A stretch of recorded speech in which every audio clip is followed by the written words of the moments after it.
Good morning. This is Father Stephen Kelly from St. John's Church in Detroit. We're continuing our series of daily morning meditations, where we generally look at one or another lessons that are assigned for morning or evening prayer, what is known as the daily office lectionary. Today for Thursday, let's take a look at the lesson that's assigned for evening prayer from St. Matthew's Gospel. We're on chapter number 15, beginning at the first verse.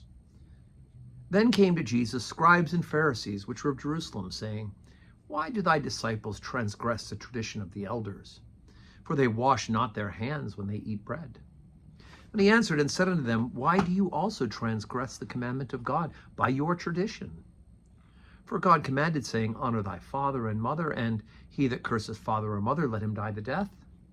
But ye say, Whosoever shall take to his father or his mother, it is a gift, by whatsoever thou mightest be profited by me. And honor not his father and his mother, he shall be free. Thus you have made the commandment of God of none effect by your tradition, ye hypocrites. Well did Isaiah prophesy of you, saying, This people draweth nigh unto me with their mouths, and honoreth me with their lips, but their heart is far from me. But in vain do they worship me, teaching for doctrines the commandments of men.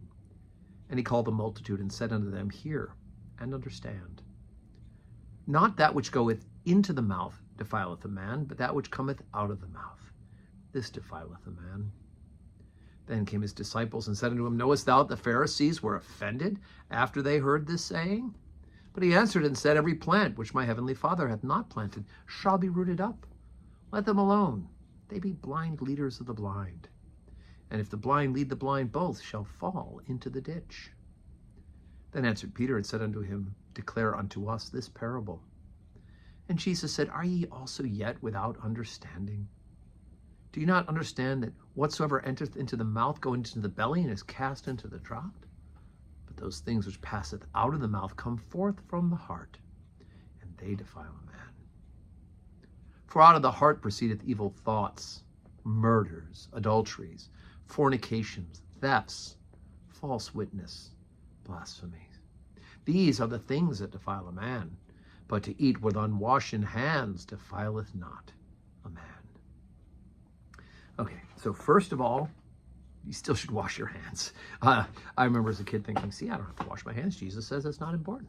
That's not it. Jesus is drawing the point that the traditions of the people who were interpreting the law had gotten to such an effect that no longer was the law being held up, but the traditions. The traditions became more important than what they were developed for in order to show.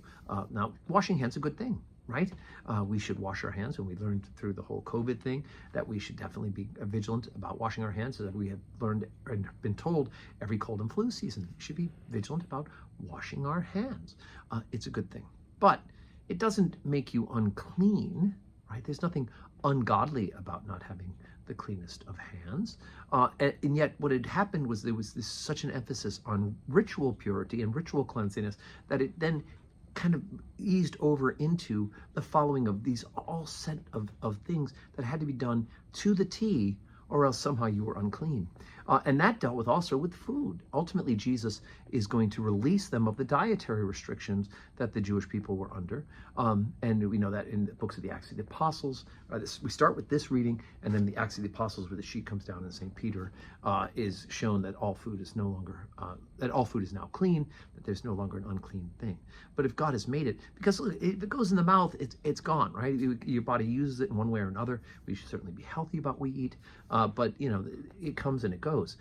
But he says, what's worse is what we think. What comes out of our heart is uses as an analogy, and that's even worse, because we have evil thoughts and murders and adulteries and fornications and thefts and false witness and blasphemy, lying and defiling ourselves, not by what we eat or not by not washing our hands, but by having an unclean heart, a heart that doesn't love Jesus and try to put it into effect.